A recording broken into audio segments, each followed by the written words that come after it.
Good morning and welcome to the class once again. In our last class, we discussed some characteristics features of business, isn't it? Today we are going to discuss some of the economic activities like business, profession and employment. Economic activities are grouped in three categories. One is business, another one is employment and another one is profession. Business means industry, retail trade, wholesale trade and different business activities. And employment means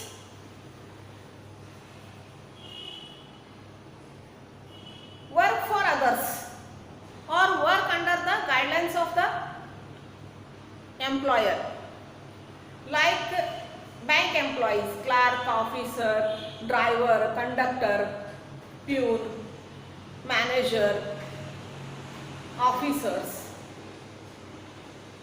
and like professions, doctor, engineers, chartered accountants, advocates, like that. So these are all economic activities. On the basis of the nature of the work, they all are grouped under three categories. First one, business activities, second one, employment, and third, profession. So we all know what are economic activities. Once again today I am going to explain the meaning of the economic activities. Every day we come across two types of activities. Those are economic activities and non-economic activities. Economic activities are those from which we earn money for livelihood or from which we earn livelihood. Livelihood means to run our life, we need some products. To purchase that products and services, we need money. Then only we can lead our normal life. So to earn money, we have to perform some duties or activities. These duties and activities from which we earn money are called economic activities, isn't it? So from business we earn money in the form of profit. From employment we earn money in the form of salaries and wages. And through profession we earn money in the form of fees, isn't it? So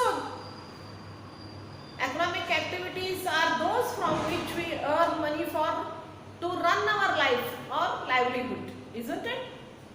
Today we discuss the comparison study or some comparisons of business, profession and employment. In other words, today we are going to discuss difference between the business, profession and employment. Both are same. Examination point of view, it is one of the important question for the 8 marks. Question like differentiate between the business, profession and employment, or study the comparison between the business, profession and employment. So in your textbook, they explain with the table.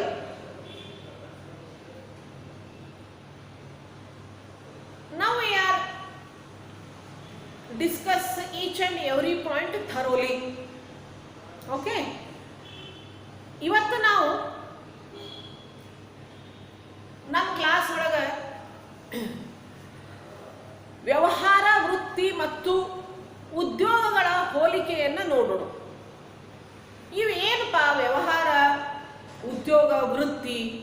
ಅಂದ್ರೆ ನಾವು ಮೊದಲೇ ಕಲ್ತೀವಿ ಏನಂದ್ರೆ ನಾವು ದಿನಾಲು 2 ಥರದ ಚಟುವಟಿಕೆಗಳನ್ನು ನೋಡ್ತೀವಿ.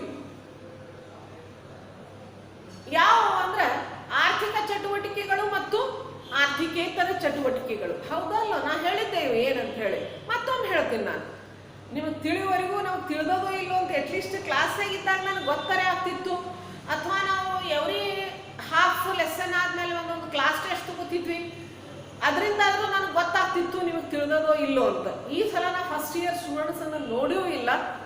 ಇರಲಿ, ಆದಷ್ಟು ಟಚ್ವುಡ್ ಲಘುನೇ ನೀವು ಕ್ಲಾಸ್ನಾಗ ಬಂದು ಕೂಡು ಹಂಗಾಗಿ ಅವಾಗ ತಿಳಿಲಿಲ್ಲ ಅಂದ್ರೆ ನಾ ಮತ್ತೊಮ್ಮೆ ಹೇಳ್ತೀನಂತ. Don't worry about that. ಗೌರ್ಮೆಂಟ್ದವರು 30% ಪೋರ್ಷನ್ ಕಟ್ ಮಾಡ್ಯಾರ, ಅಂದ್ರೆ 3 ಲೆಸನ್ಸ್ ತೆಗ್ದಾರ. ಅವು ಯಾವ ಅಂತ ನೀವು ಕ್ಲಾಸ್ನಾಗ ಬಂದಾಗ ನಾ ಹೇಳ್ತೀನಂತ. ಸೊ ಆರ್ಥಿಕ ಚಟುವಟಿಕೆಗಳು ಅಂದ್ರೆ ಏನು ಅಂತ ನಾವು ನೋಡಿದ್ವಿ. ಯಾವ ಚಟುವಟಿಕೆಗಳನ್ನು ಮಾಡುವುದರಿಂದ ನಾವು ನಮ್ಮ ಜೀವನೋಪಾಯಕ್ಕೆ ಹಣ ಗಳಿಸ್ತೀವೋ ಅವನ್ನೆಲ್ಲವನ್ನು ನಾವು ಏನಂತ ಕರಿತೀವಿ? ಆರ್ಥಿಕ ಚಟುವಟಿಕೆಗಳು ಅಂತ ಕರಿತೀವಿ. ಹೌದಾ ಅಲ್ಲ? ನೀವು ಮೊದಲೇ ಹೇಳಿದ್ರೆ ನೀವು ದಿನನಿತ್ಯ ಬಹಳಷ್ಟು ವಸ್ತುಗಳನ್ನು ನಮ್ಮ ಜೀವನ ಸರಿಯಾಗಿ ನಡೀಲಿಕ್ಕೆ ವಸ್ತುಗಳನ್ನು ಉಪಯೋಗ ಮಾಡ್ತೀವಿ. ನಾವು ಕೆಲವೊಂದು ಕೈಗಾರಿಕೆ ಒಳಗೆ ತಯಾರಾಗಿರ್ತಾವ, ಕೆಲವೊಂದು ಭೂಮಿ ಒಳಗೆ ಬೆಳೆದಿರ್ತಾವ. ಈ ಥರ ಬೇರೆ ಬೇರೆ ಥರದ ವಸ್ತುಗಳನ್ನು ಉಪಯೋಗಿಸ್ತೀವಿ. ಅವು ಇರಲಿಲ್ಲ ಅಂತಂದ್ರೆ ನಮ್ದು ಈ ನಾರ್ಮಲ್ ಲೈಫ್ ಲೀಡ್ ಮಾಡ್ಲಿಕ್ಕೆ ಆಗೋದಿಲ್ಲ. ಯಾಕಂತಂದ್ರೆ ಈ ಎಲ್ಲ ವಸ್ತುಗಳು ಎಲ್ಲಿ ಸಿಗ್ತಾವ್ರಿ ಅಂದ್ರೆ ನಾವು ನಾರ್ಮಲಿ ಹೇಳ್ತೀವಿ ಅಂಗಡಿಯಾಗ ಸಿಗ್ತಾವ್ರಿ. ಹೌದು, ಅಂಗಡಿ ಒಳಗೆ ಸಿಗ್ತಾವ್ರಿ ಅಂತ ಹೇಳಿ ಅಂಗಡಿ ಒಳಗೆ ನಮಗೆ ಹೋದ ತಕ್ಷಣ ನಾ ಕೊಡ್ರಿ, ನಾನು ಒಂದು ಪೇಸ್ಟ್ ಬೇಕಾಗಿದೆ ಅಂದ್ರೆ ಕೊಟ್ಟು ಬಿಡ್ತಾರೇನು? ಇನ್ನು ರಿಟರ್ನ್ ಏನು ಕೊಡ್ಬೇಕು? ಅದಕ್ಕೆ ಹಣ ಕೊಡಬೇಕು. ಹೌದಾ? ಈ ಹಣ ಎಲ್ಲಿಂದ ಬರ್ತದೆ? ಈ ಹಣ ನಾವು ಹೆಂಗೆ ಪಡಿಬಹುದು? ನಮಗೆ ಅಗತ್ಯದಂಥ ವಸ್ತುಗಳನ್ನು ನಾವು ಖರೀದಿ ಮಾಡ್ಬೇಕು, ಹಣ ಕೊಟ್ಟು ಅದರ ಬೆಲೆಯನ್ನು ಕೊಟ್ಟು ಖರೀದಿ ಮಾಡಬೇಕು. ಈ ಹಣವನ್ನು ಎಲ್ಲಿಂದ ನಾವು ಪಡಿಬಹುದು, ಎಲ್ಲಿಂದ ಗಳಿಸಬಹುದು ಅಂದ್ರೆ ನಾವು ಕೆಲವೊಂದು ಕೆಲಸಗಳನ್ನು ಮಾಡಬೇಕು, ಚಟುವಟಿಕೆಗಳನ್ನು ಮಾಡಬೇಕು. ಅವಾಗ ನಮಗೆ ಅದರ ಪ್ರತಿಫಲವಾಗಿ ಹಣ ಕೊಡ್ತಾರೆ. ಹೌದಾ ಅಲ್ಲ? ಇವಕ್ಕೆ ಯಾವ ಕೆಲಸಗಳನ್ನು ಮಾಡಿ ಅದರ ಪ್ರತಿಫಲವಾಗಿ ನಮಗೆ ಹಣ ಬರ್ತದೋ ಅವೆಲ್ಲ ಕೆಲಸಗಳಿಗೆ, ಅವೆಲ್ಲ ಚಟುವಟಿಕೆಗಳನ್ನು ನಾವು ಆರ್ಥಿಕ ಕೆಲಸಗಳು ಅಥವಾ ಆರ್ಥಿಕ ಚಟುವಟಿಕೆಗಳು ಅಂತ ಕರಿತೀವಿ. ಯಾವ್ಯಾವ ಆರ್ಥಿಕ ಚಟುವಟಿಕೆಗಳು ಅಂದ್ರೆ ಬಹಳಷ್ಟು ದೊಡ್ಡ ಲಿಸ್ಟ್ ಆಗ್ತದೆ. ಅವುಗಳ ಕೆಲಸದ ಸ್ವರೂಪದ ಮೇಲೆ ಅವನ್ನ 3 ಮುಖ್ಯ ಗುಂಪುಗಳನ್ನಾಗಿ ಮಾಡ್ಯಾರ. ಅವು ಯಾವ ಗುಂಪುಗಳು ಅಂದ್ರೆ ವ್ಯವಹಾರದ ಚಟುವಟಿಕೆಗಳು, ವೃತ್ತಿಯ ಚಟುವಟಿಕೆಗಳು ಮತ್ತು ಉದ್ಯೋಗ. ಈ ಥರ ವ್ಯವಹಾರದೊಳಗೆ ಯಾವ ಥರ ಮಾಡ್ತಾರೆ? ಕೈಗಾರಿಕೆಗಳು, ವಸ್ತುಗಳ ಉತ್ಪಾದನೆ ಮಾಡುವುದು, ಕೃಷಿ ಅದ, ಬೆಳೆಯುವುದು, ಆಮೇಲೆ ಚಿಲ್ಲರೆ ವ್ಯಾಪಾರಿಗಳಿದ್ದಾರೆ, ಸಗಟು ವ್ಯಾಪಾರ ಅದ. ಈ ಥರ ಬೇರೆ ಬೇರೆ ವ್ಯವಹಾರದ ಚಟುವಟಿಕೆಗಳ ಆಧಾರದ ಮೇಲೆ ಅವೆಲ್ಲ ಚಟುವಟಿಕೆಗಳನ್ನು ವ್ಯವಹಾರ ಅಂತ ಒಂದು ಗ್ರೂಪ್ ಮಾಡ್ಯಾರ. ಆಮೇಲೆ ಪ್ರೊಫೆಷನ್ಸ್, ಈ ವೃತ್ತಿಪರರು, ಅವರು ವಿಶೇಷ ಜ್ಞಾನವನ್ನು ಪಡೆದು ವೈಯಕ್ತಿಕವಾಗಿ ಸೇವೆಯನ್ನು ಸಲ್ಲಿಸ್ತಾರೆ. ಯಾರವರು? ಡಾಕ್ಟರ್ಸ್ ಇದ್ದಾರೆ, ಇಂಜಿನಿಯರ್ಸ್ ಇದ್ದಾರೆ, ವಕೀಲರು ಇದ್ದಾರೆ, ಚಾರ್ಟರ್ ಅಕೌಂಟೆಂಟ್ ಇದ್ದಾರೆ. ಇವರೆಲ್ಲ ಚಟುವಟಿಕೆಗಳನ್ನು ಒಂದು ಗ್ರೂಪ್ ಮಾಡ್ಯಾರ. ಏನಂದ್ರೆ ವೃತ್ತಿ ಅಂತ ಹೇಳಿ. ಅವರು ಸಹ ವೈಯಕ್ತಿಕವಾಗಿ ವಿಶೇಷ ಜ್ಞಾನದ ಮುಖಾಂತರ ಸೇವೆಗಳನ್ನು ಸಲ್ಲಿಸ್ತಾರೆ. ಅದರಿಂದ ಅವರು ಹಣವನ್ನು ಪಡಿತಾರೆ. ಆಮೇಲೆ ಇನ್ನೊಂದು ಉದ್ಯೋಗ, ಬೇರೆಯವರ ಆದೇಶದಂತೆ ಅಥವಾ ಬೇರೆಯವರ ಸಲುವಾಗಿ ಅಥವಾ ಇನ್ನೊಂದು ನಾರ್ಮಲ್ ಲ್ಯಾಂಗ್ವೇಜ್ ಒಳಗೆ ಹೇಳಬೇಕು ಅಂದ್ರೆ ಬೇರೆಯವರ ಕೈ ಕೆಳಗೆ ಕೆಲಸ ಮಾಡೋದು. ಆ ಕೆಲಸದ ಪ್ರತಿಯಾಗಿ ನಮಗೆ ಹಣ ಬರ್ತದೆ, ಸಂಬಳ ರೂಪದಲ್ಲಿಯೋ ಅಥವಾ ಕೂಲಿ ರೂಪದಲ್ಲಿಯೋ ಅವರು ಪ್ರತಿಫಲವಾಗಿ ನಮಗೆ ಹಣ ಕೊಡ್ತಾರೆ. ನಮ್ಮ ಜ್ಞಾನ, ನಮ್ಮ ಎಜುಕೇಷನ್, ಶಿಕ್ಷಣ ಎಷ್ಟದನೋ ಅದರ ಆಧಾರದ ಮೇಲೆ ನಮಗೆ ಉದ್ಯೋಗಗಳು ಸಿಗ್ತಾವೆ. ಸೊ ಉದ್ಯೋಗಗಳು ಹೇಳಬೇಕಂದ್ರೆ ಬೇಕಾದಷ್ಟು ಹೇಳ್ಬೋದು. ಬ್ಯಾಂಕ್ ಎಂಪ್ಲಾಯಿ ನೋಡ್ರಿ, ಬ್ಯಾಂಕ್ನಾಗ ಕ್ಲಾರ್ಕ್ ಇರ್ತಾರೆ, ಪ್ಯೂನ್ ಇರ್ತಾರೆ, ಆಫೀಸರ್ ಇರ್ತಾರೆ, manager, general manager, assistant manager, ಈ ಥರ ಬೇರೆ ಬೇರೆ ಪೋಸ್ಟ್ಗಳು ಇರ್ತಾವೆ. ಯಾವುದೇ ನೋಡ್ರಿ, ಈಗ KSRTC ನೋಡ್ರಿ, ಡ್ರೈವರು, ಕಂಡಕ್ಟರ್ ಇರ್ಬೋದು, ಸೂಪರ್ವೈಸರ್ ಇರ್ಬೋದು, ಸೂಪರಿಂಟೆಂಡೆಂಟ್ ಇರ್ಬೋದು, ಪೊಲೀಸ್ ಒಳಗೆ ನೋಡ್ರಿ, ಈ ಥರ ವಿವಿಧ ಹುದ್ದೆಗಳು ಇರ್ತಾವೆ. ಅದಕ್ಕೆ ಅವನ್ನೆಲ್ಲ ಸೇರಿಸಿ ಒಂದೇ ಗ್ರೂಪ್ ಮಾಡ್ಯಾರ. ಏನಂದ್ರೆ ಉದ್ಯೋಗಗಳು ಅಂತ ಹೇಳಿ. ಅಂದ್ರೆ ಬೇರೆಯವರ ಸಲುವಾಗಿ ಬೇರೆಯವರ ಕೈ ಕೆಳಗೆ ಕೆಲಸ ಮಾಡೋದು, ಅದ್ರ ಪ್ರತಿಫಲವಾಗಿ ಹಣ ಗಳಿಸೋದು. ಸೊ ಹಣ ಗಳಿಸುವ ಈ ಚಟುವಟಿಕೆಗಳನ್ನ 3 ಗುಂಪುಗಳನ್ನಾಗಿ ನಿಮ್ಮ ಬುಕ್ ಒಳಗೆ ಎಕ್ಸ್ಪ್ಲೇನ್ ಮಾಡ್ಯಾರ. ಅವು ಯಾವ ಅಂದ್ರೆ ವ್ಯವಹಾರ, ವೃತ್ತಿ ಮತ್ತು ಉದ್ಯೋಗ. ಇವತ್ತು ನಾವು ಏನು ಮಾಡೋಣ ಅಂದ್ರೆ ನಿಮ್ಮ ಬುಕ್ನಾಗ ಟೇಬಲ್ ಮುಖಾಂತರ, ಒಂದು ಟೇಬಲ್ ಹಾಕ್ಯಾರ. ಅದರ ಮುಖಾಂತರ ಇವ್ರದ್ದು ಹೊಂದಾಣಿಕೆಗಳನ್ನು ಎಕ್ಸ್ಪ್ಲೇನ್ ಮಾಡ್ಯಾರ. ಅದಕ್ಕೆ ಹೊಂದಾಣಿಕೆನೂ ಅನ್ಬಹುದು, ನಾವು ವ್ಯತ್ಯಾಸಗಳಂತೂ ಕರಿಬಹುದು. ಎಕ್ಸಾಮ್ ದೃಷ್ಟಿಯಿಂದ ಇದು ಒಂದು ಮುಖ್ಯವಾದಂಥ ಪ್ರಶ್ನೆ. 8 ಮಾರ್ಕ್ಸ್ ಒಳಗೆ ಬೀಳ್ತವೆ. ಏನಂತ ಬೀಳ್ಬಹುದು ಅಂದ್ರೆ 2 ಥರ ಈ ಕ್ವಶನ್ ಅನ್ನ ಕೇಳಬಹುದು. ಮೊದಲನೇದಾಗಿ ವ್ಯವಹಾರ, ವೃತ್ತಿ ಮತ್ತು ಉದ್ಯೋಗದ ನಡುವಿನ ಹೊಂದಾಣಿಕೆಗಳನ್ನು ತಿಳಿಸಿರಿ ಅಂತ ಹೇಳಬಹುದು. ಅಥವಾ ವ್ಯವಹಾರ, ವೃತ್ತಿ ಮತ್ತು ಉದ್ಯೋಗಗಳ ನಡುವಿನ ವ್ಯತ್ಯಾಸಗಳನ್ನು ತಿಳಿಸಿರಿ ಅಂತ ಕೇಳಬಹುದು. ಈಸಿ ಅದ. ಈ ಟೇಬಲ್ ಮುಖಾಂತರ ಹಾಕಿ ಕೊಟ್ಟುದ್ರಿಂದ ಬರೆಯೋದು ಬಹಳ ಇರುವುದಿಲ್ಲ. ನೀವು ಮನೆಯೊಳಗೆ ಏನ್ ಮಾಡ್ಬೇಕಿದ್ರೆ ನೆನಪಿಟ್ಕೊಳಿಕಂದ್ರ ಅದೊಂದು ಟೇಬಲ್ ಅನ್ನ ಚಂದಾಗಿ ಸ್ಕೆಚ್ ಪೆನ್ಲೆ ಡ್ರಾ ಮಾಡಿ ಅದನ್ನ ಬರೆದು ಎಲ್ಲೇ ನೀವು ಓದ್ಲಿಕ್ಕೆ ಹೆಚ್ಚು ಕೂಡ್ತಿರೋ, ಎಲ್ಲೇ ಆದಷ್ಟು ಸ್ಟಡಿ ಕೂಡ್ತಿರೋ, ಫ್ರೀಕ್ವೆಂಟ್ಲಿ ನಿಮ್ಮ ಮನೆಯೊಳಗೆ ಯಾವ ಜಾಗ ಯೂಸ್ ಮಾಡ್ತಿರ್ತೀರೋ ಆ ಜಾಗಕ್ಕೆ ಅದನ್ನ ಸ್ಟಿಕ್ ಮಾಡಬೇಕು. 1 ತಿಂಗಳ ದಿನ ಅದ್ರಾಗ ಕಂಡು ಹೋಗ್ತಿತ್ತು ಅಂದ್ರೆ ಅವು ಬಂದ್ಬಿಡ್ತಾವ. ಈ ಥರ ಕಾಲೇಜ್ ಒಳಗೆ ಸ್ಟಡಿ ಮಾಡಬೇಕು. ನಾ ಹ್ಯಾಡ್ ಮಾಡ್ತೀನಿ ಅಂದ್ರೆ ಆಗಂಗಿಲ್ಲ. ಮತ್ತು ಕಾಲೇಜ್ ಒಳಗೆ ಇನ್ನೊಂದು ಇಂಪಾರ್ಟೆಂಟ್ ಟಿಪ್ಸ್ ಅಂದ್ರೆ ನಿಮಗೆ ಬರೇ ಓದಿದ್ರು ನಡೆಯಂಗಿಲ್ಲ ಇಲ್ಲಿ. ಯಾಕಂದ್ರೆ ಸ್ಪೀಡು ಬೇಕು ಬರೀಲಿಕ್ಕೆ, ರೈಟಿಂಗ್ ಪ್ರಾಕ್ಟೀಸ್ ಬೇಕು. ಯಾಕಂದ್ರೆ ಇಲ್ಲಿ ಲೆಂಗ್ದಿ ಆನ್ಸರ್ಸ್ ಬರಿಬೇಕು. 4 ಮಾರ್ಕ್ಸ್ದು 8 ಮಾರ್ಕ್ಸ್ದು. ಅಲ್ಲೇ ರೈಟಿಂಗ್ ಸ್ಪೀಡ್ ಹೆಚ್ಚಬೇಕು. ನಾವು ಒಮ್ಮೆ ಓದಿ ಬರಿತೀನಿ ಅಂತಂದ್ರೆ ಕೂಡಂಗಿಲ್ಲ. ನೀವೇ ನೋಡ್ರಿ, ಭಾಳ ದಿವಸ ಆದ್ಮೇಲೆ 3 ತಾಸಿನ ಪೇಪರ್ ಬರೀಲಿಕ್ಕೆ ಕೊಟ್ರೆ 1 ತಾಸು ಆದ್ಮೇಲೆ ಕೈ ನೋಯಿಸ್ಲಿಕ್ಕೆ ಶುರು ಆಗ್ತದೆ. ಅದಕ್ಕೆ ಬರೆದು ತೆಗೆದ್ರಿ ಅಂದ್ರೆ ಒಂದು ನಿಮ್ಗೆ ಸ್ಪೀಡ್ ಆಗ್ತದೆ, 2ನೇದು ನೆನಪು ಉಳಿತಾವ, 3ನೇದು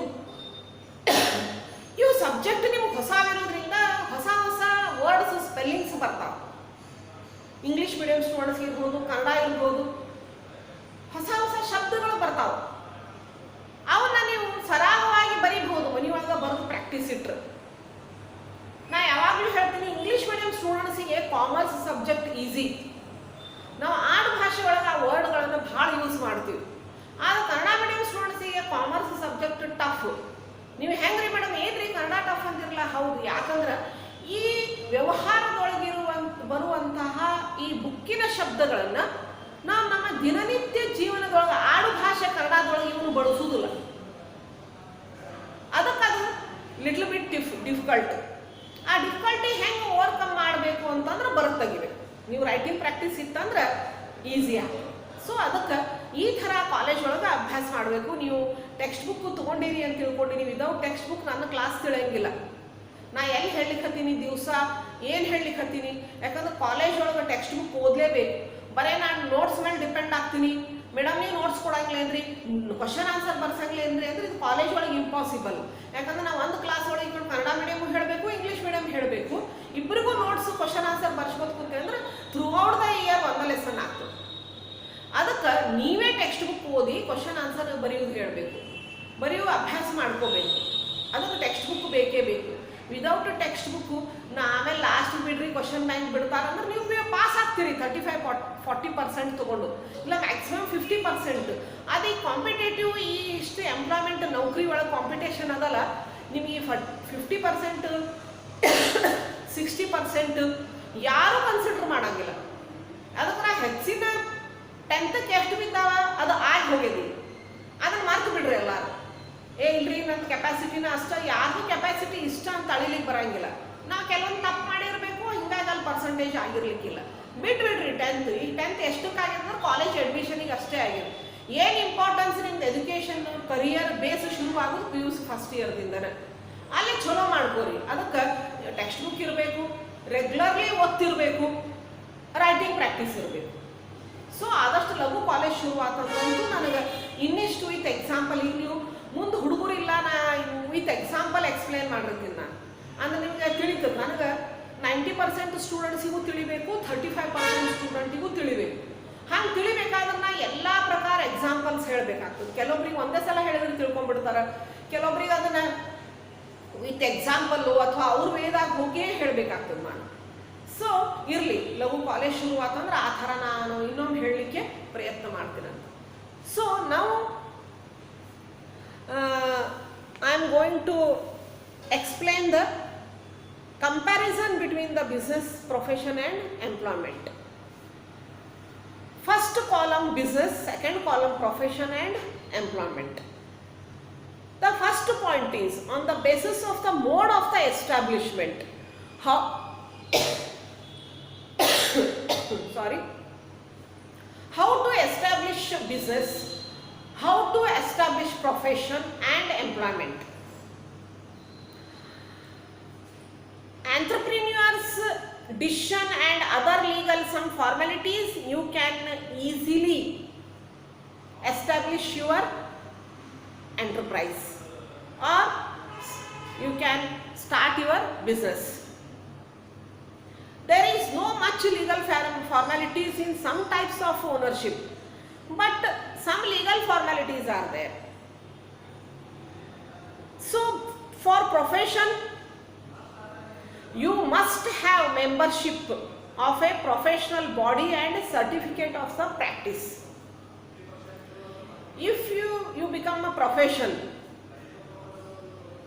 like a doctor, you need and you should become the membership of the Indian Medical Association and certificate of practice from that Indian Medical Association. Then only you can start your profession as a doctor. For lawyers, bar council in the court, you should be the member of the bar council and you should have certificate of practice from the bar council. Then only you can practice as a advocate, isn't it? So for the employment, appointment letter and service agreement. Appointment letter from the after the written examinations, interview and all those formalities, you will get the employment letter from your employer and some service agreement between employer and employee.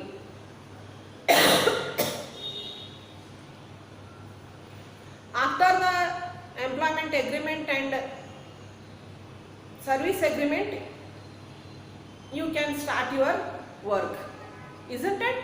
In this way, you can establish the business profession and employment. ಈ ಕನ್ನಡದಾಗ ನೋಡು, ವ್ಯವಹಾರ ವೃತ್ತಿ ಮತ್ತು ಉದ್ಯೋಗಗಳ ಹೋಲಿಕೆ ಮತ್ತು ವ್ಯತ್ಯಾಸದೊಳಗಿನ ಮೊದಲನೆಯ ಅಂಶ ಸ್ಥಾಪನೆಯ ವಿಧಾನ. ವ್ಯವಹಾರವನ್ನು ಯಾವ ಥರ ಸ್ಥಾಪನೆ ಮಾಡಬಹುದು, ವೃತ್ತಿಯನ್ನು ಯಾವ ಥರ ಸ್ಥಾಪನೆ ಮಾಡಬಹುದು ಮತ್ತು ಉದ್ಯೋಗವನ್ನು ಯಾವ ಥರ ಪ್ರಾರಂಭ ಮಾಡಬಹುದು. ಮತ್ತು ಪ್ರಾರಂಭ ಹೇಳಬೇಕು, ಕ್ಲೋಸ್ ಹೇಳಬಾರ್ದು. ಹೌದಾ ಇಲ್ಲ? ಯಾವತ್ತಾದ್ರೂ ನೆನಪಿಟ್ಟುಕೋರಿ, ಯಾವಾಗಾದ್ರೂ ನಾವು ಏನು ಹೇಳ್ತೀವಿ, ಸ್ಟಾರ್ಟ್ ಯಾವ ಥರ ಮಾಡ್ತೀವಿ ಅಂತ ಹೇಳಿ ಅದನ್ನ ಮೊದಲು ಫಸ್ಟ್ ಪಾಯಿಂಟ್ ನೆನಪಿಟ್ಟುಕೊಳ್ಳೋದು ಈ ಥರ. ವ್ಯವಹಾರವನ್ನು ಯಾವ ಥರ ಪ್ರಾರಂಭ ಮಾಡಬಹುದು ಅಂದ್ರೆ ಉದ್ದಿಮೆದಾರರ ನಿರ್ಧಾರ. ಈಗ ನಾವು ಬೇರೆಯವ್ರ ಕಡೆ ಕೆಲಸ ಮಾಡೋದು ಬೇಡಪ್ಪ, ಅನುಭವ ಮೇಡಮ್ ಯಾವತ್ತೂ 5 ವರ್ಷ ತಲೆ ತಿಂತಾರೆ. ಏನಂದ್ರೆ ನೀವು ಬೇರೆಯವ್ರ ಕಡೆ ಕೆಲಸ ಕೇಳೋರು ಆಗಬೇಡ್ರಿ, ನಿಮ್ಮ ಸ್ವಂತ ಉದ್ಯೋಗ ಸಾಣದಿರಲಿ ಬೇಕಾದಿರಲಿ ನಿಮ್ಮ ಸ್ವಂತ ಉದ್ಯೋಗ ಪ್ರಾರಂಭ ಮಾಡಿ ಬೇರೆಯವ್ರಿಗೆ ಕೆಲಸ ಕೊಡುವಂಗಾಗ್ರಿ, ನೀವು ಬಾಸ್ ಆಗ್ರಿ ಅಂತ ನನ್ನ ಆಶಾ. ಅದಕ್ಕೆ ಹೇಳ್ಯಾರ, ನಾನು ಒಂದು ವ್ಯವಹಾರ ಪ್ರಾರಂಭ ಮಾಡ್ತೀನಿ. ಇಲ್ಲೇನು ನಿಮ್ಮ ನಿರ್ಧಾರ, ನೀವು ಪ್ರಾರಂಭ ಮಾಡ್ತೀನಿ ಅಂದ್ರೆ ಅದು ನಿಮ್ಮ ನಿರ್ಧಾರ, ಹೌದಲ್ಲ? ಮತ್ತು ಕೆಲವೊಂದು ವ್ಯವಹಾರಕ್ಕೆ ಅಥವಾ ಕೆಲವೊಂದು ಪ್ರಕಾರದ ಒಡೆತನದ ಪ್ರಕಾರಗಳಿಗೆ ಕೆಲವೊಂದು ಕಾನೂನು ಕ್ರಮಗಳವ. ನಮ್ಮ ದೇಶದೊಳಗೆ ಈ ಸಣ್ಣ ವ್ಯವಹಾರಸ್ಥರಿಗಂತೂ ಯಾವುದೇ ಕಾನೂನು ಆಗಲಿ ಏನೂ ಇಲ್ಲ. ಈಗ ಫಾರ್ ಎಕ್ಸಾಂಪಲ್ ತಗೋರಿ, ನಿಮ್ದು ಎಜುಕೇಶನ್ ಮುಗಿಸ್ತೀರಿ, ಡಿಗ್ರಿ ಮುಗೀತದ, ಎಲ್ಲಿ ಹೊರಗೆ ನೌಕರಿಗೆ ಹೋಗುದ್ರಿ? ಕೆಲವೊಬ್ರಿಗೆ ಬೇರೆಯವ್ರ ಕಡೆ ಕೆಲಸ ಮಾಡೋದು ಸೇರುವುದಿಲ್ಲ. ನನ್ನ ಸ್ವಂತ ಓನ್ ಮಾಡಬೇಕು, ಇನ್ನೊಬ್ರು ಹೇಳಿದ್ದು ಮಾಡಬಾರ್ದು ಅಂದಾಗ ನೀವೇನು ಮಾಡ್ತೀರಿ? ಪ್ರೆಸೆಂಟ್ ಟ್ರೆಂಡ್ ಏನದ? ಮೊಬೈಲ್ ಅಂಗಡಿದು ಭಾಳ ಕ್ರೇಜ್ ಅದಲ್ಲೇ, ನಾನು ಒಂದು ಮೊಬೈಲ್ ಶಾಪು ಸರ್ವಿಸ್ ಸೆಂಟರ್ ತೆಗಿತೀನಿ, ಮೊಬೈಲ್ ಸರ್ವಿಸ್ ಹೆಂಗೆ ಮಾಡೋದು ಅಂತ ಸ್ವಲ್ಪ ಕೋರ್ಸಸ್ ಮಾಡ್ಕೋತೀನಿ. Isn't it? ನೀವು ಶುರು ಮಾಡಲಿಕ್ಕೆ ಒಂದು ಏನು ನೋಡ್ತೀರಿ? ಮೊದಲು ಹೋಗಿ ಒಂದು ಅಂಗಡಿ ಎಲ್ಲಿ ಸಿಗ್ತದೆ ಯಾರೇ ಟಿಕಾರಿ ರೋಡು ಸುಭಾಷ್ ರೋಡು ಯಾವುದೋ ಕಾಂಪ್ಲೆಕ್ಸ್ ಆಗ್ಲಿಕ್ಕತ್ತಾವ ಅಲ್ಲೇ ಮಾಡೋದು ನೋಡ್ತೀವಿ. ಇಲ್ಲೇ ಹೆಚ್ಚು ನಿಮ್ಮ ಕಾನೂನು ಕ್ರಮಗಳಿರಂಗಿಲ್ಲ, ನೀವು ಹೋಗಿ ರಿಜಿಸ್ಟರ್ ಮಾಡಬೇಕಾಗಿಲ್ಲ. ನಿಮ್ಮ ನಿರ್ಧಾರದ ಟ್ರೇಡ್ ಲೈಸೆನ್ಸ್ ತಗೋರಿ, ಶುರು ಮಾಡ್ರಿ. ನಮ್ಮ ಭಾರತ ದೇಶದೊಳಗೆ ಈ ಥರ ವ್ಯವಹಾರ ಮಾಡೋದು ಭಾಳಷ್ಟು ಈಸಿ, ಕಾನೂನು ಕ್ರಮಗಳು ಭಾಳ ಕಡಿಮೆ. ಕೆಲವೊಂದು ದೊಡ್ಡ ಕೈಗಾರಿಕೆಗಳಾಗವ, ಅವು ಹೆಂಗವ ಅಂತ ತೋರಿಸ್ತೀನಿ, ಆದರೂ ಅಷ್ಟು ಭಾಳ ಸ್ಟ್ರಿಕ್ಟ್ ಇಲ್ಲ. ನೆಕ್ಸ್ಟ್, ವೃತ್ತಿಯನ್ನು ಹೆಂಗೆ ಪ್ರಾರಂಭ ಮಾಡಬೇಕು? ಈಗ ನಾನು ಡಾಕ್ಟರ್ ಅನ್ಸ್ಕೋಬೇಕಂತ ಮಾಡೀನಿ, ಯಾರು ಡಾಕ್ಟರ್ ಆಗ್ಲಿಕ್ಕೆ ಸಾಧ್ಯದನ? ಯಾರಿಗೆ ಬೇಡ MBBS ನಾ ಡಾಕ್ಟರ್ ಅಂತ ಅನ್ಸ್ಕೊಳ್ಳೋದು? ನಾ ಡಾಕ್ಟರ್ ಅಂತ ಹೇಳಿ ಒಂದು ಬೋರ್ಡ್ ಹಾಕ್ಕೊಂಡು ಜನರಿಗೆ ಟ್ರೀಟ್ಮೆಂಟ್ ಮಾಡ್ಲಿಕ್ಕೆ ಶುರು ಮಾಡ್ಬೋದಾ? ಹೆಂಗೆ ಶುರು ಮಾಡ್ತಾರೆ? ನಾವು ವಕೀಲ್ ಪ್ರಾಕ್ಟೀಸ್ ಒಂದು ಕರಿಕೋಟ್ ಹಾಕೊಂಡು ಹೋಗಿಬಿಟ್ರೆ ಕೋರ್ಟ್ ಒಳಗೆ ತೊಗೊಂಡು ಬಿಡ್ತಾರೇನೋ, ಬಾಪ ನೀವು ವಕೀಲ್ ಇದ್ದಿ ಅಂತ ಹೇಳಿ. ಇಲ್ಲ. ಆಮೇಲೆ ನಾ MBBS ಮುಗಿಸಿ ಬಂದೀನಿ ನಾನು, ನೋಡ್ರಿ ಸರ್, ನನಗೆ MBBS ಇಂಥ ಕಾಲೇಜಾಗ ಮಾಡಿ ಬಂದೀನಿ, ಮತ್ತು ನಾ LLB ಇಂಥ ಕಾಲೇಜಾಗ ಮಾಡಿ ಬಂದೀನಿ ಅಂದರೂ ನೀವು ಪ್ರಾಕ್ಟೀಸಿಗೆ ಅಲೋ ಮಾಡ್ತಾರೇನು? ಇಲ್ಲ. ನೀವು ವೃತ್ತಿಯನ್ನು ಪ್ರಾರಂಭ ಮಾಡಬೇಕಾದ್ರೆ ನಮ್ಮ ದೇಶದೊಳಗೆ ಒಂದು ರೂಲ್ ಅದ. ಏನಂದ್ರೆ, ನೀವು ವೃತ್ತಿಪರ ಸಂಸ್ಥೆ ಯಾವ ವೃತ್ತಿಯನ್ನು ನೀವು ಆರಿಸ್ಕೊಂಡಿರೋ ಆ ಸಂಸ್ಥೆಯ ಸದಸ್ಯತ್ವ ಹೊಂದಿರಬೇಕು.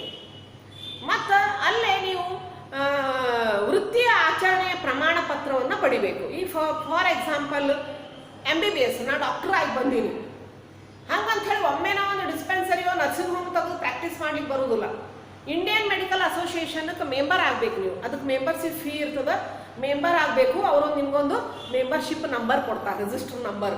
ನೀವೆಲ್ಲೇ ಡಾಕ್ಟರ್ ಕಡೆ ಹೋಗ್ರಿ ಅಥವಾ ಅವ್ರ ಮೆಡಿಸಿನ್ ಹೋಗಬೇಡ್ರಿ, ಆದಷ್ಟು ಟಚ್ ಉಂಡು ಯಾರು ಡಾಕ್ಟರ್ ಕಡೆ ಹೋಗಬೇಡ್ರಿ. ಅಥವಾ ಅವರು ಹಾಸ್ಪಿಟಲ್ ಮುಂದೆ ಬೋರ್ಡ್ ಹಾಕಿರ್ತಾರಲ್ಲ, ಮೇಲೆ ರಿಜಿಸ್ಟರ್ಡ್ ನಂಬರ್ ಬರೆದಿರ್ತಾರೆ.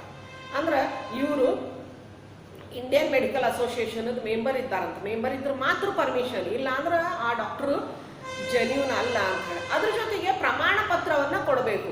ಅವರೆಲ್ಲ ನಿಮ್ಮ ಸರ್ಟಿಫಿಕೇಟ್ ನೋಡಿ, ಯಾರೋ ಒಬ್ಬತ್ತು ಹೋಗಿ ನಾ MBBS ಆಗಿನ್ರಿ ಅಂತ ಯಾವುದೋ ಒಂದು ಫ್ರಾಡ್ ಸರ್ಟಿಫಿಕೇಟ್ ಹಾಕೊಂಡು ಮಾಡಿದ ಅಂದ್ರೆ ಇಲ್ಲ. ಅಲ್ಲೇ ಇಂಡಿಯನ್ ಮೆಡಿಕಲ್ ಅಸೋಸಿಯೇಷನ್ದವರು ಒಂದು ಪ್ರಮಾಣ ಪತ್ರ ಕೊಟ್ಟಿರ್ತಾರೆ. ನೀವು ಎಲ್ಲೇ ಹಾಸ್ಪಿಟ್ಲಿಗೆ ಅಥವಾ ಡಿಸ್ಪೆನ್ಸರಿಗೆ ಹೋದರೂ ಅದನ್ನು ವಾಲ್ ಒಳಗೆ ಎಕ್ಸಿಬಿಟ್ ಒಂದು ಫೋಟೋ ಫ್ರೇಮ್ ಕತೆ ಮಾಡಿ ಹಾಕಬೇಕು ಅಂತ ಇರ್ತದೆ. ನೀವು ಲಕ್ಷ ಕೊಟ್ಟು ನೋಡ್ರಿ, ಎಲ್ಲರೂ ಒಂದು ಕಡೆ ಹಾಕಿರ್ತಾರೆ. ಅದೇ ಥರ ವಕೀಲರಾದ್ರೆ ಕೋರ್ಟ್ ಒಳಗೆ ಬಾರ್ ಕೌನ್ಸಿಲ್ ಅದ. ಬಾರ್ ಕೌನ್ಸಿಲ್ ಒಳಗೆ ಮೆಂಬರ್ ಆಗಿ ಅವ್ರ ಕಡೆಯಿಂದ ಪ್ರಮಾಣ ಪತ್ರ ತೊಗೊಂಡ್ರೆ ನೀವು ನಿಮ್ಮ ವಕೀಲ ವೃತ್ತಿಯನ್ನು ಪ್ರಾರಂಭ ಮಾಡಬಹುದು. ಇದೇ ಥರ ಚಾರ್ಟರ್ ಅಕೌಂಟೆಂಟ್ಸಿಗೆ, ಇಂಜಿನಿಯರ್ಸಿಗೆ ಕೆಲವೊಂದು ವೃತ್ತಿಪರ ಸಂಸ್ಥೆಗಳವ, ಅದರ ಸದಸ್ಯತ್ವವನ್ನು ಮತ್ತು ವೃತ್ತಿ ಆಚರಣೆಯ ಪ್ರಮಾಣ ಪತ್ರವನ್ನು ನೀವು ಪಡಿಲೇಬೇಕು. ಈ ಸದಸ್ಯರಾದ್ರಿ, ಪ್ರಮಾಣ ಪತ್ರ ಪಡೆದ್ರಿ ಅಂದರೆ ನಿಮ್ಮ ವೃತ್ತಿಯನ್ನು ಪ್ರಾರಂಭ ಮಾಡಬಹುದು. ಉದ್ಯೋಗವನ್ನು ಹೆಂಗೆ ಪ್ರಾರಂಭ ಮಾಡಬಹುದು ಅಂದರೆ, ಉದ್ಯೋಗ ಅಂದರೆ ಏನು? ಹೌದಾ ಇಲ್ಲ? ಉದ್ಯೋಗ ಅಂದರೆ ಬೇರೆಯವರ ಸಲುವಾಗಿ ಕೆಲಸ ಮಾಡುವುದು, ಬೇರೆಯವರ ಆದೇಶದಂತೆ ಕೆಲಸ ಮಾಡುವುದು, ಆ ಕೆಲಸದ ಪ್ರತಿಫಲವಾಗಿ ಹಣ ಪಡೆಯುವುದು, ಇದು ಉದ್ಯೋಗ. ಹೌದಾ ಅಲ್ಲ? ವೃತ್ತಿಗಿಂತ ಇದು ಬೇರೆ. ವೃತ್ತಿ ಹೆಂಗ? ಒಂದು ವಿಷಯದಲ್ಲಿ ಜ್ಞಾನ ಮತ್ತು ಕೌಶಲ್ಯವನ್ನು ಪಡೆಯುವುದು, ವೈಯಕ್ತಿಕವಾಗಿ ಸೇವೆಯನ್ನು ಸಲ್ಲಿಸುವುದು, ಅದರಿಂದ ಫೀಯನ್ನು, ಶುಲ್ಕವನ್ನು ಪಡೆಯುವುದು. ಉದ್ಯೋಗ ಆ ಥರ ಅಲ್ಲ.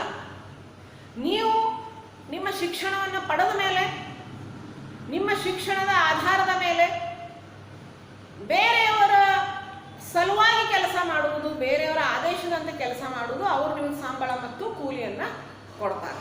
ಹಾಗಂತಂದ್ರೆ ಉದ್ಯೋಗ ಹೆಂಗೆ ಪ್ರಾರಂಭ ಮಾಡಬಹುದು ಅಂದರೆ, ಉದ್ಯೋಗ ನೇಮಕಾತಿ ಪತ್ರ. ನೀವು ಒಂದು ಕೆಲಸಕ್ಕೆ ಅಪ್ಲೈ ಮಾಡಿರ್ತೀರಿ, ಅಲ್ಲಿ ಇರುವಂಥ ರಿಟರ್ನ್ ಟೆಸ್ಟ್ ಇರ್ಬೋದು, ಇಂಟರ್ವ್ಯೂ ಇರ್ಬೋದು, ಅವೆಲ್ಲ ಪಾಸ್ ಆದಮೇಲೆ ನಿಮ್ಗೊಂದು ಅಪಾಯಿಂಟ್ಮೆಂಟ್ ಲೆಟರ್ ಕೊಡ್ತಾರೆ, ನೇಮಕಾತಿ ಪತ್ರ ಕೊಡ್ತಾರೆ. ಮತ್ತು ನಿಮ್ಮ ನಡುವೆ ಉದ್ಯೋಗದಾತರು ಮತ್ತು ಉದ್ಯೋಗ ಪಡೆಯುವವರ ನಡುವೆ ಒಂದು ನೇಮಕಾತಿ ಒಪ್ಪಂದ ಇರ್ತದೆ. ಆ ಒಪ್ಪಂದ ನಿಮ್ಮ ಕಡೆ ಸಿಕ್ಕ ಮೇಲೆ ನೀವು ನಿಮ್ಮ ಉದ್ಯೋಗವನ್ನು ಪ್ರಾರಂಭ ಮಾಡಬಹುದು.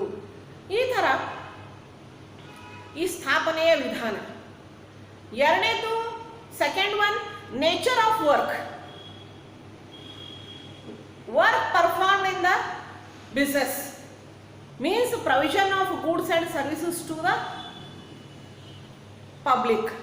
Means in business The main two functions are production and sale of goods and services to the public.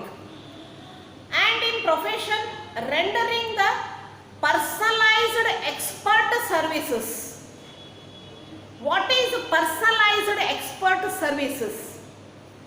For example, ನೀವು ಒಂದು ಡಾಕ್ಟ್ರ್ ಹತ್ರ ಹೋಗ್ತೀರಿ, ಅಲ್ಲೆಲ್ಲರೂ ಜನ ಬಂದು ಕೂತಿರ್ತಾರೆ, ಬೇರೆ ಬೇರೆ ಪೇಷಂಟ್ಸ್ ಕೂತಿರ್ತಾರೆ. ಇಲ್ಲ, ಡಾಕ್ಟ್ರು ಬಂದವ್ರೆ, ಎಲ್ಲರಿಗೂ ಒಂದೇ ಬರ್ಕೋರಿ ಏನಾಗ್ಯದ ಅಂತ ಹೇಳಿ ಮೆಡಿಸಿನ್ ಕೊಟ್ಬಿಡ್ತಾರೇನ, ಕಾಮನ್ ತೊಗೊಂಬಿಡ್ರಿ ಇದನ್ನೆಲ್ಲಾರು. ಇಲ್ಲ, ಅವ್ರ ಒಳಗೆ ಹೋಗಿ ಕೂತ ಮೇಲೆ ಪರ್ಸನಲಿ ಇಂಡಿವಿಜುವಲಿ ಕರೆದು ನಿಮ್ಮ ಪ್ರಾಬ್ಲಮನ್ನು ಟ್ರೀಟ್ ಮಾಡ್ತಾರೆ. ಹೌದಾ ಅಲ್ಲೋ? ಅಡ್ವೊಕೇಟ್ಸು ಅದೇ ಥರ. ನೀವು ಹೋದ್ರಿ, ಒಬ್ಬೊಬ್ಬರನ್ನೇ ಪರ್ಸನಲೈಸ್ ತೆಗೆದು ನಿಮ್ಮ ಪರ್ಸನಲೈಸ್ ಸರ್ವಿಸಸ್ಸನ್ನು ಕೊಡ್ತಾರೆ. ಎಕ್ಸ್ಪರ್ಟ್ ಅಂದ್ರೆ ಅವ್ರು ಆ ಮೆಡಿಸಿನ್, ಡಾಕ್ಟರ್ಸ್ ಮೆಡಿಸಿನ್ ಒಳಗೆ ಎಕ್ಸ್ಪರ್ಟ್ ಇರ್ತಾರೆ, ವಕೀಲರು ಲಾ ಒಳಗೆ ಎಕ್ಸ್ಪರ್ಟ್ ಇರ್ತಾರೆ. ಹೀಗಾಗಿ ಪರ್ಸನಲೈಸ್ಡ್ ಎಕ್ಸ್ಪರ್ಟ್ ಸರ್ವಿಸ್ ಅಂತ ಇದಕ್ಕೆ ಕರಿತೀವಿ ನಾವು. ಇಂಡಿವಿಜುವಲಿ ಸರ್ವಿಸ್ ಕೊಡ್ತಾರೆ ಅವರು, ಕಾಮನ್ ಆಗಿ ಎಲ್ಲರಿಗೂ ಕೊಡೋಂಗಿಲ್ಲ. ಹೌದಾ ಅಲ್ಲ? Next one, employment, performing the work as per the service contract or rules of the service. ಇಲ್ಲೇ ಕಾರ್ಯಸ್ವರೂಪ ಯಾವ ಥರ ಅದ? ಎರಡನೇ ಪಾಯಿಂಟ್, ವ್ಯವಹಾರದ ಕಾರ್ಯಸ್ವರೂಪ ಎಂಥದ್ದು? ಸಾರ್ವಜನಿಕರಿಗೆ ಸರಕು ಸೇವೆಗಳನ್ನು ಉತ್ಪಾದಿಸಿ ಮಾರಾಟ ಮಾಡೋದು. ವ್ಯವಹಾರದ ಅರ್ಥನ ಹೇಳಬೇಕಿಲ್ಲ. ವ್ಯವಹಾರದಾಗ ಏನು ಮಾಡ್ತಾರೆ? ಸರಕು ಸೇವೆಗಳನ್ನು ಉತ್ಪಾದನೆ ಮಾಡ್ತಾರೆ, ಅದನ್ನು ಸಾರ್ವಜನಿಕರಿಗೆ ಮಾರಾಟ ಮಾಡ್ತಾರೆ. ವೃತ್ತಿ ಒಳಗೆ ಯಾವ ಥರ ಕೆಲಸ ಮಾಡ್ತಾರೆ? ವ್ಯವಹಾರದಂಗ ಅಲ್ಲೇನರ ಸರಕು ಸೇವೆಗಳನ್ನು ಉತ್ಪಾದನೆ ಮಾಡ್ತಾರೇನು? ಇಲ್ಲ, ಅಲ್ಲೇ ವ್ಯಕ್ತಿಗತ ಹಾಗೂ ಪರಿಣಿತಿಯಿಂದ ಕೂಡಿದ ಸೇವೆಯನ್ನು ಸಲ್ಲಿಸುವುದು. ವ್ಯಕ್ತಿಗತ ಅಂದ್ರೆ ಪ್ರತಿಯೊಬ್ಬ ವ್ಯಕ್ತಿಗೂ ಬೇರೆ ಬೇರೆ, ಗುಂಪಿನಲ್ಲಿ ಅವ್ರು ಸರ್ವಿಸ್ ಕೊಡಂಗಿಲ್ಲ. ನಾ ಹೇಳಿದೆ ಆಗ ಡಾಕ್ಟ್ರ್ ಎಕ್ಸಾಂಪಲ್ ಹೇಳಿದ್ದೆ. ಡಾಕ್ಟ್ರ್ ಕಡೆ ನೀವು ಹೋಗ್ತೀರಿ, ಭಾಳಷ್ಟು ಪೇಷಂಟ್ಸ್ಗಳು ಕೂತಿರ್ತಾರೆ, ಅವರು ಡಾಕ್ಟ್ರು ಒಬ್ಬೊಬ್ಬರನ್ನೇ ಒಳಗೆ ಕರೆದು ನಿಮಗೆ ಏನಾಗಿದೆ ಎಲ್ಲರಿಗೂ ಸಪ್ರೇಟ್ ಇಂಡಿವಿಜುವಲ್ ಸರ್ವಿಸಸ್ಸನ್ನು, ವ್ಯಕ್ತಿಗತ ಸರ್ವಿಸಸ್ಸನ್ನು ಕೊಡ್ತಾರೆ. ಅದಕ್ಕೆ ನಾವು ವ್ಯಕ್ತಿಗತ ಪರಿಣಿತಿಯಿಂದ ಕೂಡಿದ ಅಂದ್ರೆ ಅವರು ಆ ವಿಷಯದೊಳಗೆ ಪರಿಣಿತಿಯನ್ನು ಪಡೆದಿರ್ತಾರೆ. ಅದಕ್ಕೆ ವ್ಯಕ್ತಿಗತ ಮತ್ತು ಪರಿಣಿತಿಯ ಸೇವೆಯನ್ನು ಕೊಡುವುದು. ಉದ್ಯೋಗದೊಳಗೆ ಕಾರ್ಯಸ್ವರೂಪ ಎಂಥದ್ದು ಅಂದ್ರೆ ಸೇವಾ ಒಪ್ಪಂದದ ಹಾಗೂ ಸೇವಾ ನಿಯಮಗಳ ಅನುಸಾರ ಕಾರ್ಯವನ್ನು ಮಾಡುವುದು. ಎಲ್ಲ ಉದ್ಯೋಗ ಸಂಸ್ಥೆ ಒಳಗೆ ಸೇವಾ ನಿಯಮಗಳು, ಸೇವಾ ಪದ್ಧತಿಗಳು ಬೇರೆ ಬೇರೆ ಥರ ಇರ್ತವೆ, ಆ ಥರ ಕೆಲಸವನ್ನು ಮಾಡುವುದು. Next one, third point is qualification. For business there is no necessity of minimum qualification. Even uneducated person can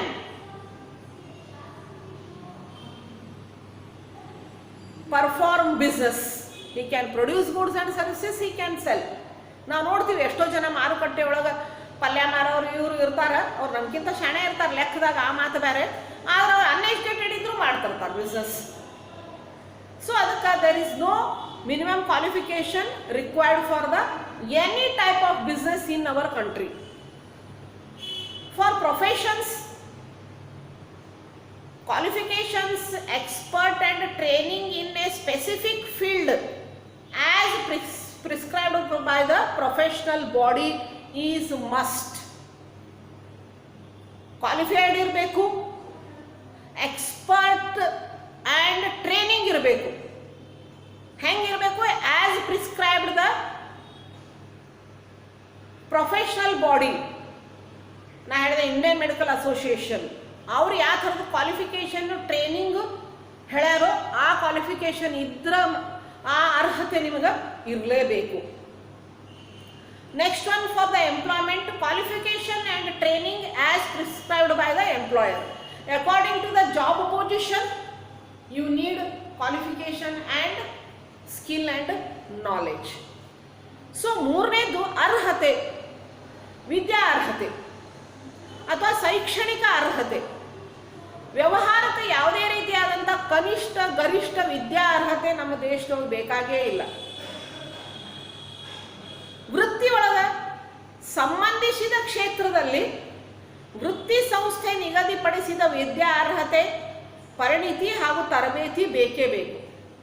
ಇಲ್ಲಿ ಸಂಬಂಧಿಸಿದ ಕ್ಷೇತ್ರದಲ್ಲಿ ವೃತ್ತಿ ಸಂಸ್ಥೆ ಅಂದರೆ ಹೇಳಿ ನಾನು, ಅಡ್ವೊಕೇಟ್ಸಿಗೆ ಬಾರ್ ಕೌನ್ಸಿಲ್, ಡಾಕ್ಟರ್ಸಿಗೆ ಇಂಡಿಯನ್ ಮೆಡಿಕಲ್ ಅಸೋಸಿಯೇಷನ್, ಚಾರ್ಟರ್ ಅಕೌಂಟೆಂಟ್ಸಿಗೆ ಚಾರ್ಟರ್ ಅಕೌಂಟೆಂಟ್ ಅಸೋಸಿಯೇಷನ್. ಅದು ಅವರು ಹೇಳಿದಂಥ ಆ ಸಂಸ್ಥೆ ಹೇಳಿದಂತಹ ವಿದ್ಯಾರ್ಹತೆ ಬೇಕು ಅಂದ್ರೆ ಡಾಕ್ಟ್ರಿಗೆ MBBS ಬೇಕು, ಲಾಯರ್ಗೆ LLB ಆಗಿರ್ಲಿಕ್ಕೆ ಬೇಕು, ಚಾರ್ಟರ್ ಅಕೌಂಟೆಂಟಿಗೆ CA ಎಕ್ಸಾಮ್ ಪಾಸ್ ಆಗಿರಬೇಕು, ಅದರೊಳಗೆ ಪರಿಣಿತಿ ಇರಬೇಕು ಮತ್ತು ಟ್ರೈನಿಂಗ್ ಇರಬೇಕು. ಇದು ಬೇಕೇ ಬೇಕು. ಆಮೇಲೆ ಉದ್ಯೋಗಕ್ಕೆ ಏನು ಬೇಕು ವಿದ್ಯಾರ್ಹತೆ ಅಥವಾ ಶೈಕ್ಷಣಿಕ ಅರ್ಹತೆ ಅಂದ್ರೆ ಉದ್ಯೋಗದಾತ ನಿಗದಿಪಡಿಸಿದ ವಿದ್ಯಾರ್ಹತೆ ಮತ್ತು ತರಬೇತಿ. ಉದ್ಯೋಗದಾತ ಉದ್ಯೋಗದ ಸ್ಥಾನದ ಅವಶ್ಯಕತೆ ಅನುಸಾರವಾಗಿ, ಈಗ ಸಪೋಸ್ ಕ್ಲಾರ್ಕಿಗೆ ಮೇಯರ್ ಡಿಗ್ರಿ ಇಸ್ ಇನಫ್, ಪ್ಯೂನಿಗೆ ಬೇರೆ, ಆಫೀಸರ್ಸಿಗೆ ಬೇರೆ, ಮ್ಯಾನೇಜರ್ಸಿಗೆ ಬೇರೆ, ಈ ಥರ ಬೇರೆ ಬೇರೆ ಉದ್ಯೋಗದ ಸ್ಥಾನಕ್ಕೆ ಬೇರೆ ಬೇರೆ ವಿದ್ಯಾರ್ಹತೆಗಳನ್ನು ಮತ್ತು ತರಬೇತಿಯನ್ನು ಉದ್ಯೋಗದಾತರು ಯಾವ ಥರ ಉದ್ಯೋಗ ನಿಮಗೆ ಕೊಡುವರು, ಉದ್ಯೋಗದಾತರು ಅಂದ್ರೆ ಯಾವ ಥರ ಅದನ್ನು ಅವರು ನಿಗದಿಪಡಿಸಿರ್ತಾರೋ ಅದರ ಪ್ರಕಾರ ನಿಮಗೆ ಅರ್ಹತೆ ಬೇಕು. Next one, reward for or return from business. We get reward in the form of profit. Reward means reward for your effort.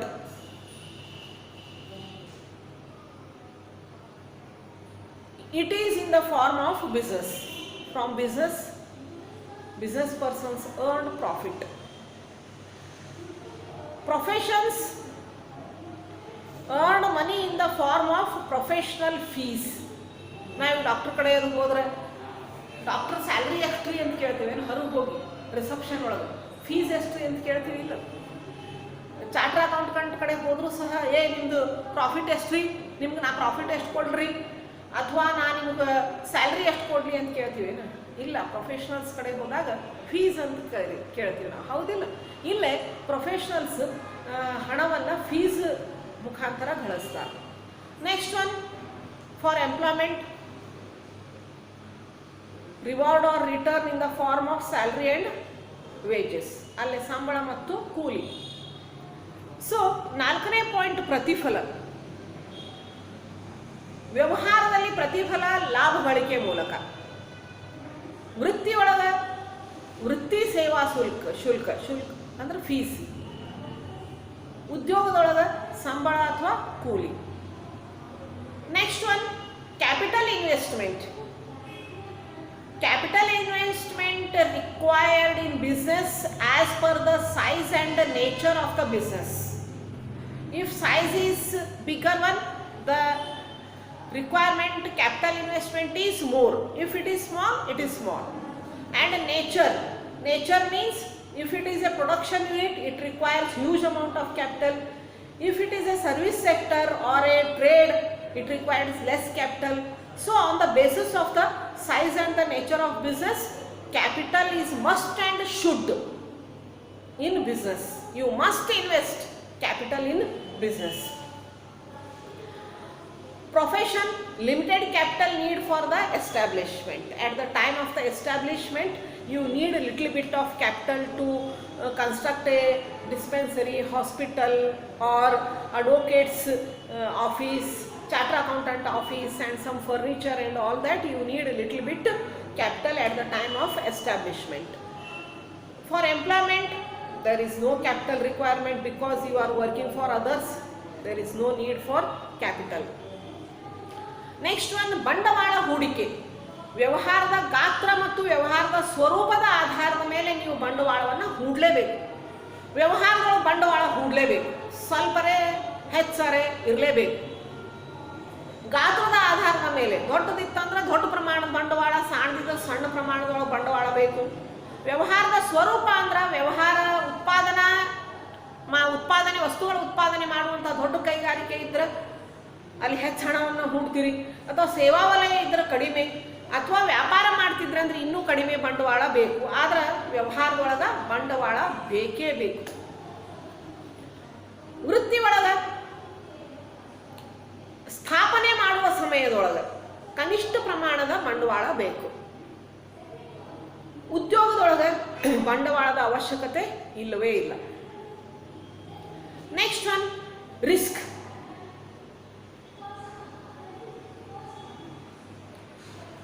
In business, profit are uncertain and irregular, risk is present.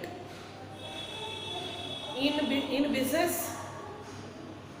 risk is always there. What is risk? Risk is uncertainty of earnings or irregularity in profit. You may earn profit or not, you incurred loss. So because of this uncertainty of earnings in business, there is always a risk in the business. Next one, in profession, fees is generally regular and certain, but there are some risk because of some competition and all that. There is a little bit risk in profession, but there is no risk in employment because fixed and a regular payment. No or little risk. No, most probably no risk in the employment. Next one, transfer of interest. Can we transfer our business to any other person? Yes. With some legal formalities or some formalities, we can transfer our business to any other person. For example, in nanda ಒಂದು retail shop ಅದ, for example mobile ಇರ್ಬೋದು, grocery ಇರ್ಬೋದು.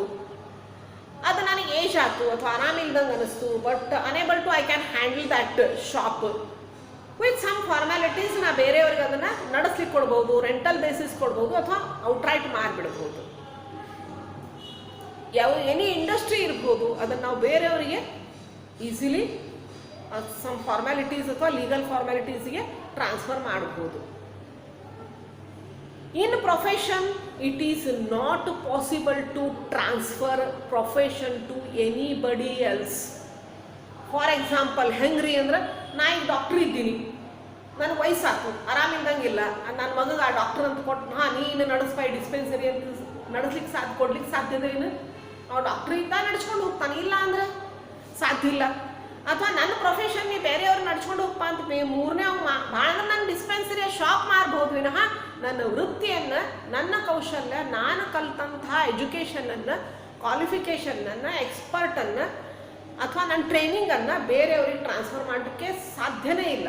Not possible to transfer the profession anybody else, your own son, wife, whatever it may be. We can not transfer our profession. Employment, no, we cannot transfer our employment to anybody else. ಹಿತಾಸಕ್ತಿಯ ವರ್ಗಾವಣೆ, ವ್ಯವಹಾರವನ್ನು ಕೆಲವೊಂದು ಕ್ರಮಗಳ ಮುಖಾಂತರ ಬೇರೆಯವರಿಗೆ ವರ್ಗಾವಣೆ ಮಾಡಬಹುದು.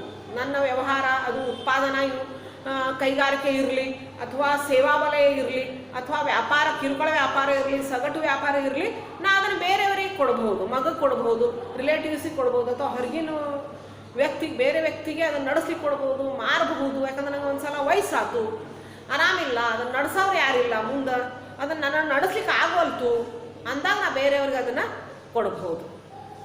ವೃತ್ತಿಯನ್ನು ಬೇರೆಯವ್ರಿಗೆ ಕೊಡ್ಲಿಕ್ಕೆ ಸಾಧ್ಯನೇ ಇಲ್ಲ. ಯಾಕಂದ್ರೆ ನಾನು ಕಲಿತಂತಹ ವಿದ್ಯೆ, ನನ್ನ ಪರಿಣಿತಿ, ನನ್ನ ತರಬೇತಿಯನ್ನು ಬೇರೆಯವರಿಗೆ ಕೊಡಲಿಕ್ಕೆ ಬರುವುದೇ ಇಲ್ಲ. ಹೀಗಾಗಿ ವೃತ್ತಿಯನ್ನು ಅಥವಾ ವೃತ್ತಿಯ ಹಿತಾಸಕ್ತಿಯ ವರ್ಗಾವಣೆ ಮಾಡಲಿಕ್ಕೆ ಸಾಧ್ಯನೇ ಇಲ್ಲ.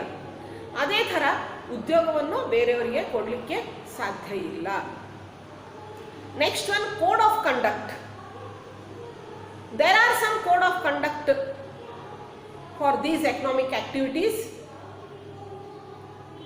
For business there is no particular code of conduct prescribed for the business, and for the profession, professional code of conduct is to be followed. Professional bodies prescribe ಮಾಡಿದಂಥ ಕೋಡ್ ಆಫ್ ಕಂಡಕ್ಟ್ ಅನ್ನು ನೀವು follow ಮಾಡಬೇಕು. Next one, norms of behaviour laid down by the employer are to be followed. Rules and regulations laid down by your employer, you should follow that. So ಕೊನೆಯ ಒಂದು ವ್ಯತ್ಯಾಸ ಅಂದ್ರೆ ನಡತೆ ಸಂಹಿತೆ. ನಡತೆ ಸಂಹಿತೆಯನ್ನು ವ್ಯವಹಾರದಲ್ಲಿ ಯಾರೂ ನಿಗದಿಪಡಿಸುವುದಿಲ್ಲ. ಕೆಲವೊಂದು ಕಾನೂನುಗಳನ್ನು ಯಾವ ಥರ ಮಾಡಿರ್ತಾರೋ ಅದ್ರ ಪ್ರಕಾರ ನಡಿಬೇಕು. ವೃತ್ತಿಪರ ಸಂಸ್ಥೆ ಹೇಳಿದಂತಹ ವೃತ್ತಿಪರ ನಡತೆ ಸಂಹಿತೆಯನ್ನು ಪಾಲಿಸಬೇಕು. ಉದ್ಯೋಗದಾತ ನಿಗದಿಪಡಿಸಿದ ನಡತೆಯ ಮಾನದಂಡಗಳನ್ನು ನೀವು ಅನುಸರಿಸಬೇಕು. ಅಂದ್ರೆ ನೀವು ಎಲ್ಲೇ ನೌಕರಿ ಮಾಡ್ತಿರ್ತೀರೋ ಅಲ್ಲೇನು ನೀತಿ ನಿಯಮಗಳವನೋ, ಅಲ್ಲಿ ಕೆಲಸ ಮಾಡುವ ಪದ್ಧತಿ ಯಾವ ಥರ ಅದನೋ ಅದನ್ನು ನೀವು ಪಾಲಿಸಬೇಕು. So these are some differences between or comparison between the business profession and employment. Okay, ನಾಳೆ ಕ್ಲಾಸ್ ಒಳಗೆ ನಾನು ಕ್ಲಾಸಿಫಿಕೇಶನ್ ಆಫ್ ಬಿಸ್ನೆಸ್ ಆಕ್ಟಿವಿಟೀಸ್ಗಳನ್ನು ಹೇಳ್ತೀನಿ. ಟೆಕ್ಸ್ಟ್ ಬುಕ್ ಮುಂದಿಟ್ಟುಕೊಂಡು ಇದನ್ನು ಕೇಳ್ರಿ. Take care.